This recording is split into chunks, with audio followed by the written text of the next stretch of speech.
আল্লাহর নবী বলেন, হাসরের ময়দানে আল্লাহ কিছু পঙ্গু লোলা অসহায় গরিব মিসকিনকে ডাক দিয়ে বলবে, আয় আয়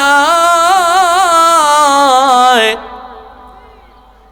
ওই গরিব মিসকিন প্রতিবন্ধী হাসরের মাঝে আল্লাহ তাআলার সামনে হাজির। আল্লাহ তাআলা ওই এতিমটারে ডাক দিয়া বলবে, ওরে এতিম, তুই বড় এতিম ছিলি, তোরে সবাই ভালোবাসে নাই, তুই বড় মানুষের কাছে সাহায্য করেছ,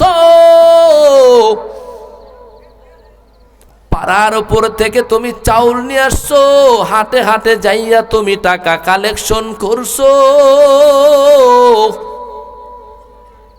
ধনির বাড়িতে যখন গেছো বলছে যাও পরে আসো, আবার গেছো, যাও পরে আসো, ধমক দিয়েছে ওস্তাদের ভয়ে, আবার গেছো। শেষ পর্যন্ত বাড়িওয়ালা যখন রাগ করে দরজাটা বন্ধ করে দিয়েছে, তোমার হাতটা দরজার নিচে যায়া চিপার মধ্যে কেটে গেছে। আল্লাহ তাআলা ডাক দিয়া বলবে, রে প্রতিবন্ধী ও গরিব, আয় আয় আয়। দুনিয়াতে আমি তোদেরকে এতিম বানাইছি, তুমি আমাদের কাছে তুমি বড় অপুচ্ছিত আর ছোট না খেয়ে প্রতিপূর্ণ করার জন্য নয়, বরং সে দুনিয়াতে আমি তোমাকে গরিব বানাইছি।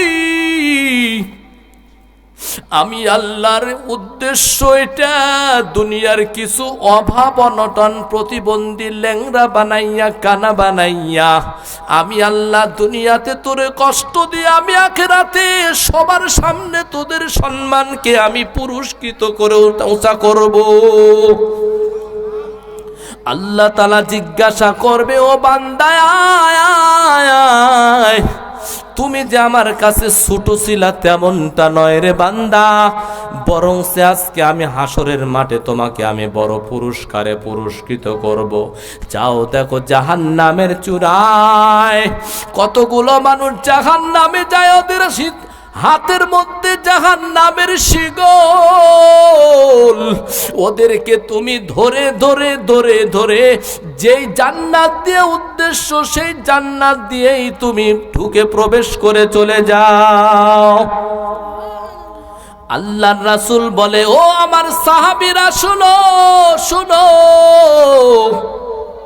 তোমরা গরিবকে মহাব্বত করো, তোমরা গরিবকে মহাব্বত করো, কারণ কেন তোমরা জানো? সাহাবীরা বলবে, না আদ্রি ও পয়গম্বর, আমরা জানি না। আল্লাহর নবী বলবে, ওই গরিবের কাছে বড় সম্পদ আছে, তাই তোমরা গরিবকে মহাব্বত করো। গরিবের কাছে সম্পদ আছে, তোমরা গরিবকে মহাব্বত করো। সাহাবা একরাম বলবে, ও পয়গম্বর, গরিব তো গরিবই, যার কাছে টাকা নাই, যার কাছে পয়সা নাই, অর্থ নাই, যার জায়গা জমি নাই, সেই তো গরিব, সে তো সম্পদওয়ালা। আপনি বললেন সম্পদ আছে, ওই গরিবকে ভালোবাসো, গরিবের কাছে সম্পদ আছে। আমরা তো গরিব তাকেই জানি যার কাছে কিছুই নাই, তাহলে এরা গরিব, এদের কাছে আবার কি সম্পদ আমরা জানতে চাই। আল্লাহর নবী সাহাবীদেরকে ডাক দিয়া বলবে, ও আমার কলিজার সাহাবীরা, তোমরা কি গরিবের অর্থ বুঝো, সম্পদের অর্থ বুঝো? ওই গরিবের কাছে সম্পদ আছে কেমন করে তুমি কি জানো? হাসরের ময়দানে আল্লাহ তাআলা বলবে, ও বান্দা,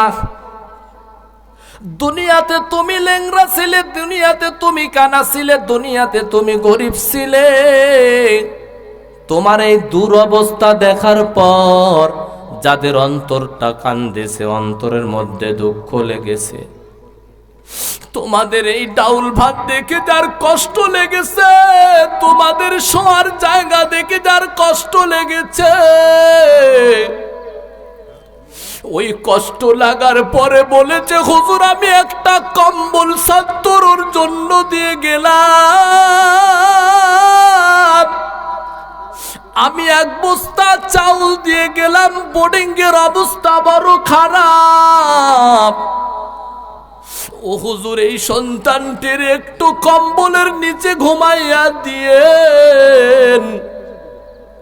দুনিয়াতে তোমার দুরবস্থায় দেখার পর যাদের অন্তরটা কেনেছে, একটা জুতা কিনে দিছে, একটা মোজা কিনে দিছে, একটা টুপি ক্রয় করে দিছে, এক গ্লাস দুধের ব্যবস্থা করে দিয়েছে, একটা খুরমা খেজুরের ব্যবস্থা করে দিয়েছে, একটু তেল কিনে দিয়েছে, একটা জামা ক্রয় করে দিয়েছে।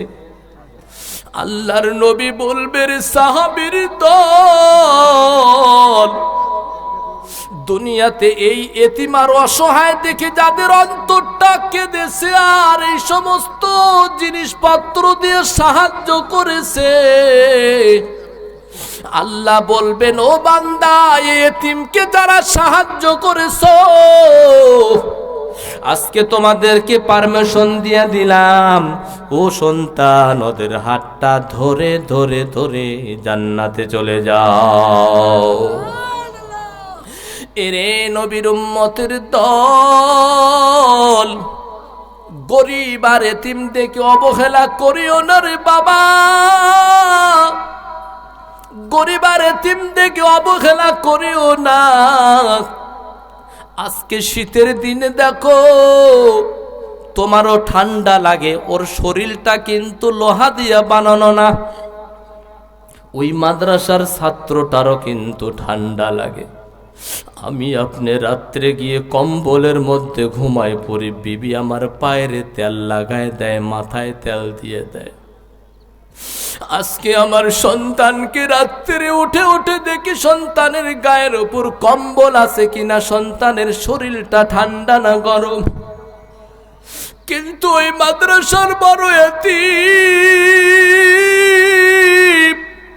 কয়, ওর কে দেখাশোনা করে? রাত্রে ওর পায়ে কে তেল দিয়া দিবে, ওর কম্বলটাকে গায়ে উঠায় দিবে? কেউ নাই।